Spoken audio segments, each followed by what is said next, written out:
100% fees రాయితీతో ఏ నేర్చుకోవాలనుకుంటున్నారా? Attend Quality Thought gen AI test 2025.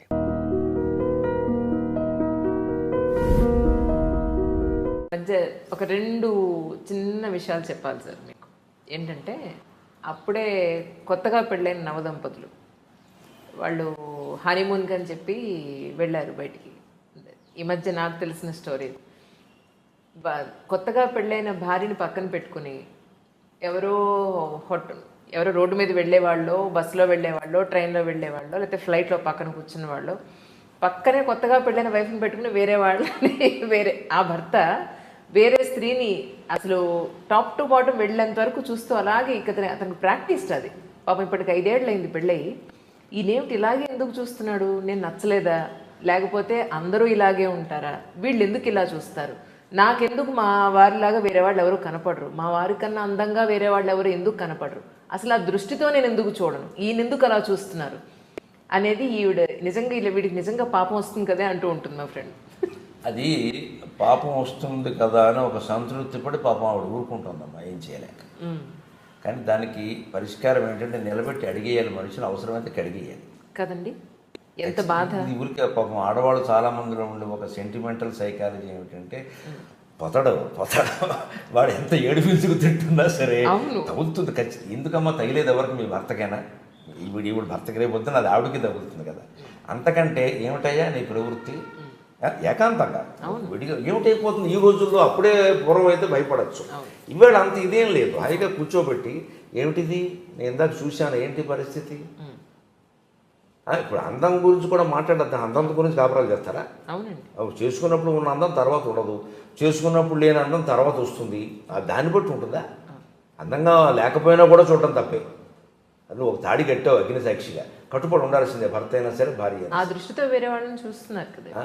మరి అలా చూస్తే ఏమనిపిస్తుంది? అది మీకు ఇలా సంతృప్తి పడ్డం అనేది చూడండి, ఇది తాత్వికంగా తప్పు. ఇది ఏమీ చేయలేక ఆ పాపం తగులుతుంది కదా అంటే ఎప్పుడో అప్పుడు ఏదో జన్మలో ఏదో పాపం తగులుతుందని మీరు సంతృప్తి పడి ఊరుకుంటారా? ఇక్కడ జీవితం నాశనం అవుతుంటే ఖచ్చితంగా నిలబెట్టి అడిగేయవలసింది. తేలిపోతుంది అది. ఖచ్చితంగా చాలామంది మారుతారమ్మా. మగాళ్ళు కూడా ఇవేమి ఇదివరకున్నంత రౌడీజంగా లేరు. అన్నీ అయిపోయి అయ్యి బాబోయ్ ఇది ఇలా అడుగుతోందంటే ఏమిటో అని వాడు భయపడిపోతాడు. దాని పరిష్కారాలు దానికి ఉంటాయి. నాకు తెలిసిన ఓ కుటుంబం చెబుతాను, పేర్లు వద్దు, విషయం వద్దు. భర్త ఏదో ఇలా వేరే చూపుల్లో ఉన్నదంటే ఆవిడ ఏం చేసింది తెలుసా? పెళ్ళి వాళ్ళకి 5 ఏళ్ళు 6 ఏళ్ళు. ఈవిడ చక్కగా ఒక కుర్రాన్ని వేసుకుని రిక్షాలో సినిమాకి వెళ్ళి వచ్చింది. చక్క కుక్కగాడుకు చెప్పు దెబ్బ. బెస్ట్ పని. ఆ పని ఈయన చూడగా చేసింది. చక్క చూస్తుండగా దిగింది. ఏమిటి ఇలా అన్నాడు? నువ్వేమిటి అలా అన్నాడు? నేను మానేస్తాను, నువ్వు మానేయన్నాడు. సుఖంగా అన్యోన్య దాంపత్యం సుఖంగా ఉన్నారు, ఎప్పటికీ బాగున్నారు. వాళ్ళకి 77. ఆవిడ చెప్పిన సరదాగా నేను ఇలా చేశాను, నువ్వు కాదు స్టోరీ రాయవమ్మా ఈ విషయం అన్న. బుద్ధి రావాలి. ఆ చర్య ఏదో తీసుకోవాలి, కనీసం చర్చించడానికైనా మనం భయపడుతూ ఉంటే మనం ఏదో సంతృప్తి పడి ఆ పాపం ఎప్పుడో పీడిస్తుందనడం, లేకపోతే ఈయన మీద కోపాన్ని అత్తగారి మీద చూపించడం అదంతా అనవసరం. నేరుగా ఎవరు దోషం వారిని పట్టుకుంటే అయిపోతుంది. మంచిది. అమెరికాలో ఉన్న నా స్నేహితురాలు ఊళ్ళోకి వచ్చి ఏంటి రాలేదంటే కలలేదంటే అంటే మా అమ్మ వాళ్ళ ఇంట్లో దింపేశాడు మా వారు. ఇండియాకి వచ్చిన వెంటనే ఫస్ట్ ఫ్రెండ్స్తో ఒక గ్రూప్గా గోవాకో ఇంకెక్కడికో వెళ్తారట. ఆ తర్వాత ఇండివిజువల్గా ఒక పార్టీ ఉంటుంది వీళ్ళకి. ఇదంతా కూడా వైఫ్ని వదిలేసే, పిల్లల్ని వదిలేసే. మరి నువ్వు అడగరా ఈ విషయంలో అన్నాను. అని అంటే వాళ్ళు వేరే అమ్మాయిని ఏమైనా తీసుకుని వాళ్ళు ఫ్రెండ్స్ ఒకసారి ఇండివిజువల్గా ఒకసారి ఇలా పెడతారట. ఇది వాళ్ళ సాంప్రదాయం అంట అని అంటే. సో డబ్బు ఉన్న వాళ్ళ ఆలోచనలు ఇలా ఉంటాయేమో, మధ్యతరగతి వాళ్ళ అనవసరంగా చేసుకున్నాను నేను అని చెప్పాను. దాని బాధ నిజంగా సార్. ఇలా చేస్తే వాళ్ళకి ఏం ఆనందం? సపోజ్ భార్య ఇలా చేస్తే అంటే ఆ ఒక్క ఆలోచన ఉంటే ఆత్మ సర్వభూతాన్ని అనే వేదాంతం అర్థమైతే సరిపోతుంది. ఆ ఒక్క ఆలోచన వస్తే మరి చేయడు. ఆ ఆలోచన వచ్చేలా మీరు చెయ్యాలంటున్నాను. మీరు ఎన్ని సమస్యలు చెప్పినా ఇదే పరిష్కారం. అవును. ఆ ఆలోచన వచ్చేలా సఫర్ అవుతున్న వాళ్ళు చెయ్యాలి. వీళ్ళు చేయకపోవడం భయం వల్ల చేయకపోవచ్చు, సున్నితంగా ఉంటారు కొందరు. అది కాస్త తగ్గించుకుని గాంభీర్యం అన్నది అది. మీరు కఠినంగా ఉండదు, ఖచ్చితంగా ఉండండి. మీకు అన్యాయం జరుగుతుంది అడగడానికి ఏముంది దాంట్లో? అది ఒకటి పొరపాటు ఉంటే సరి చేస్తారు కదా. నేను ఆ ఉద్దేశంతో చూడలేదు, నా చూపే అంతా ఏదో చెబుతారు కదా పోలేదు చెప్పనండి, అతని వివరణ అతను ఉంటుంది. అంటే సమస్యలు చర్చించుకోవడం మనకి పెద్ద అవసరం లేదు. అన్నిటికీ పరిష్కారం ఏమిటంటే మనకి తెలుగులో చెప్పిన మద్యంతో మనం ముగించుకుంటే మంచిది. ఒరులే జవిజొనరించిన నరవర అప్రియము తన మనంబునకగు తానొరుడకున విశేయకునికి పరాయణము పరమధర్మ పదములకెళ్ళన్. భారతంలో, ఆంధ్ర మహాభారతంలో తిక్కన గారు శాంతి పర్వంలో చెప్పినటువంటి పద్యం భీష్ముడు చెబుతాడు. ఇతరులు ఏ పని చేస్తే మనకి బాధ అనిపిస్తుందో అది ఇతరుల పట్ల మనం చేయకుండా ఉంటే అంతకంటే మించిన ధర్మం ఏమీ లేదు. అన్ని ధర్మశాస్త్రాలు ఇంతే చెప్పాయి. వ్యాసుడు చెప్పింది అని యథాతథ అనువాదంలో చాలా చక్కగా చెప్పాడు. దీన్ని వెనక ఆంధ్రపత్రిక ఉండేది, మంచి పెద్ద, అసలు అది ఒకటే పత్రిక అప్పట్లో, పత్రిక అంటే ఆంధ్రపత్రిక. దాంట్లో ప్రతిరోజు వాళ్ళు సంపాదకీయం పైన ఈ పద్యం వేసేవారు. ఇది ఒక్కటి చాలు ప్రపంచాన్ని బాగు చేయడానికి. అంచేత ఈ తప్పు చేస్తున్న వాళ్ళైనా వాళ్ళు మరి తిరగేసి ఆలోచించుకోండి. అయితే వాళ్ళు ఆలోచించుకోకపోతే ఆలోచించుకోవాల్సిన పరిస్థితిని మనం కల్పించాలమ్మా. అది మేము గురజాడవారు దిద్దుబాటు కథ, మొట్టమొదటి కథ అదే అంటారు తెలుగు సాహిత్యం. దిద్దుబాటు కథలో గురజాడవారు అదే చెబుతారు. భర్తకి పాఠం చెబుతుంది, ఆవిడ సున్నితంగానే చెబుతుంది. దానికోసం విడాకులు అక్కర్లేదు, గొడవ అక్కర్లేదు, సున్నితంగానే చెబుతుంది. చెప్పొచ్చు, మన పురాణ కథల్లో కూడా అలా చాలా ఉన్నాయి. అలాంటివి మనం చదువుకుని తెలుసుకుని చేసుకుంటే సరిపోతుంది. ఇన్నాళ్ళు మీ దాంపత్య జీవితంలో మీ ఇద్దరు అలగడం కానీ, లేదు మీ అహం చూపించడం కానీ, అది లేదంటే మీ మేల్ ఈగో చూపించడం కానీ ఎప్పుడైనా జరిగిందమ్మా?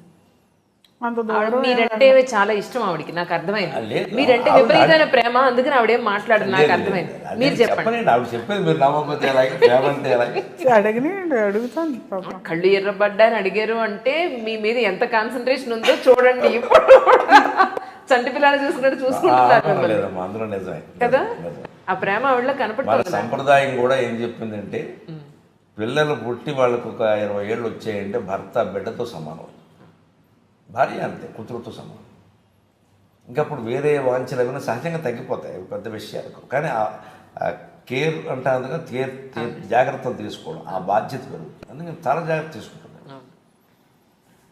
నేను వేదిక మీద మాట్లాడుతుంటే ఎదురుగా ఉంటే ఇలా చూపిస్తుంది, ఒక్కోసారి ఆపేమని. అంటే అప్పుడు 2 గంటలు దాటిపోయింది. 2 గంటలు దాటి 2 గంటలు మాట్లాడతాను సాధారణ. ఒక్కోసారి భావావేశంలో సబ్జెక్ట్ అవకాశం పెరిగితే కొంచెం అలా చూపిస్తుంది, ఏంటిది అని. అది ప్రేమతోనే కదా. అంటే అలా మాకు అంటే దాంపత్యంలో సహజంగా వచ్చే చిన్న చిన్న చీటపట్లు ఉంటూనే ఉన్నాయి. కానీ ఒక సద్గుణం ఆవిడలోనూ నాలోనూ కూడా ఏంటంటే దీర్ఘకాలం దాన్ని అట్టి పెట్టుకోకపోవడం. నా కోపం గురించి అయితే ఆవిడ చెబుతుంది, ఎలాంటిది చెప్పు. కోపం వస్తూ ఉంటుందండి ఆయనకి, తాటేకమంట. అది అలా వెళ్ళి ఇలా వచ్చేసరికి పానే పోతుంది, వస్తుంది, అనగానే పోతుంది, అనగానే పోతుంది. పైగా నేను ఎప్పటికీ ఉప్పు కారాలు మానలేదు, ఇంకా ఎక్కువ తింటాను. నేను కారం తక్కువైతేనే అడుగుతాను, నేను ఎక్కువైతే అడగను. ఒక్కోసారి ఏమిటి కళ్ళ నీళ్ళు వస్తున్నాయి ఉంటుంది, మా అమ్మ గుర్తొచ్చింది అంటారు, కానీ కారం ఎక్కువైందని చెప్పాను. ఎందుకంటే ఎక్కువైందన్నా ఒక చప్పు తిండి పెట్టేస్తుందేమో, చెప్పను ఎక్కువైనా తింటాను. మా ఇంట్లో కొంచెం కారాలు ఎక్కువే, ఉప్పు సరే మామూలుగానే ఉంటుంది, అది ఎలా ఎక్కువైతే తినలేదు.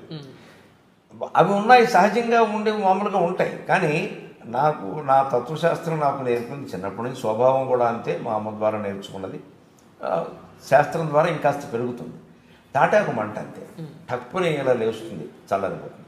ఆవిడ నేర్చుకున్న టెక్నిక్ ఏంటంటే అనుభవం మీద ఆ కాసేపు మాట్లాడదు, వెంటనే వంటింట్లోకి వెళ్ళిపోతుంది. అలాగా బాగోలేదు వదిలేసి. ఇంకప్పుడు కనుక వాదన పెరిగిందనుకో ఏమవుతుందో తెలియదు. మా అమ్మ వెనకాల ఉండి ఉండి నాకు నేర్చుకున్నాను. అది ఆవిడ గురించి మా అమ్మ నుంచి బోల్డ్ అనుభవం. ఈ మధ్య దాకా మా అమ్మ నా దగ్గరే ఉంది. మా అత్తగారు మొన్నట మా అమ్మ చాలా సౌమ్యరాలు. ఎందుకు ఆడపిల్ల దగ్గర ఉండకూడదు అంటున్నారు కదా, మా అమ్మ నా దగ్గర ఉండమంటే ఆడపిల్ల వాళ్ళ దగ్గర ఎలా ఉంటానమ్మా అంటుంది. నా అవసరం రావట్లేదు ఆవిడ. అంత ఫీలింగ్ వదిలేమనండి, చక్కగా తెచ్చుకుని ఒక ఏడాది ఉంచుకోండి కదా, హాయిగా ఆనందంగా ఉంటుంది. నేను చిన్నప్పుడు కూడా మా అమ్మ దగ్గర ఎక్కువ ఉండేదాన్ని. ఈయనకి అర్థమైంది ఆ విషయం. వాళ్ళ అమ్మ అంటే కొంచెం అటాచ్మెంట్. మీ అత్తగారు మీ ఇంట్లో ఉన్నప్పుడు 4-5 ఏళ్ళు ఉన్నారు. నిజంగా మీ మనసులో ఒక అల్లుడుగా మీరేమనుకున్నారు? నేను ఆవిడ మీద పద్యాలు చెప్పానమ్మా. ఆవిడ పట్ల నాకు ఈవిడ పట్ల ఉండేది ప్రేమ, ఆవిడ పట్ల ఉండేది భక్తి. ఒక మాటలో చెప్పాలంటే మా అమ్మ కంటే కూడా మా అత్తగారు గొప్పది. అంటే నేను స్వభావం గురించి కాదు, ఆ సేవ. మా మామగారికి పక్షపాతం ఏదో వచ్చింది కదా, వచ్చి 12 ఏళ్ళు మంచంలో ఉండిపోతే ఇక ఈ సుమతి అనసూయ ఎవరు సరిపోరండి ఆవిడకి, అంత సేవ చేసి. పైగా ఆయనకి మనసు కూడా పనిచేయట్లేదు, మెంటల్లీ డిటీరియరేట్. ఎవరు చేస్తున్నారో తెలియదు, చేస్తున్న సేవ భార్య చేస్తుందన్న విషయం తెలియదు మా మామగారికి, చిట్టిన నాగేశ్వరరావు గారికి తెలియదు. కానీ అటువంటి మనిషిని మంచంలో పెట్టుకుని ఆవిడ పెళ్ళిళ్ళు మానేసి, పొరుళ్ళు మానేసి, పుణ్యాలు మానేసి, బంధువులను వదిలేసి, సమస్త శుభాశుభకార్యాలు వదిలేసి, భర్తే నాకు ముఖ్యం, నేను ఎక్కడికి రాను అని చెప్పి ఎలా చేసేదంటే, మళ్ళీ వైభవంగా స్నానం చేసి మంచి బట్టలు కట్టించి, ఏదైనా పిండి వంట ఆయనకి ఇష్టమైన పిండి వంటలు ఏమన్నా ఆ రోజున ఆ పిండి వంట చేసి తిన్నా తినకపోయినా నోటికి అలా తగిలించి ఇప్పుడు తినడం. ఇక ఎవరైనా ఉంటారో ఈ కారణం అసలు అలాగే. మరి ఆవిడ మా ఇంట్లో ఉంటాను అని ఆవిడ అనకముందు నేను అడిగి పిలిపించుకున్నాను. ఎందుకంటే ఈవిడ అక్కడ చనువు ఎక్కువ సహజంగా. నీ దగ్గర ఉంటే బాగుంటుంది కదా, తీసుకురా అంటే అమ్మని తెచ్చుకుందా మన ఇద్దరం వెళ్ళని అక్కడ మా అన్నయ్యకి చెప్పి ఎందుకంటే అతను ఆయన బాగా చూసుకుంటారు, ఆయన ప్రాణప్రదంగా చూసుకుంటారు. ఆయన పంపించమంటే ఆయనకి అనిపిస్తుంది కదా, ఎందుకంటే వద్దు బాబు మీరు బాగానే చూసుకుంటారు కానీ మాది కొంచెం అట్టు పెట్టుకోవాలి. పైగా అప్పుడు మా అమ్మ పోయిన కొత్త, మా అమ్మ లేదు కదండి, మాకు అమ్మ కావాలి కదా, అది పంపించాను.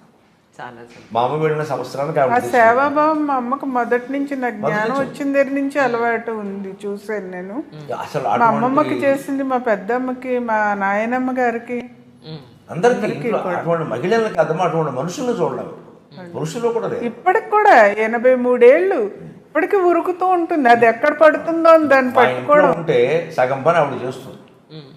ఈ తోటకూర నేను గెలలేనా, నువ్వు గెలాలా అని కూర్చుంటుంది. మా అమ్మ ఉన్నప్పుడు అలాగే చేసేది.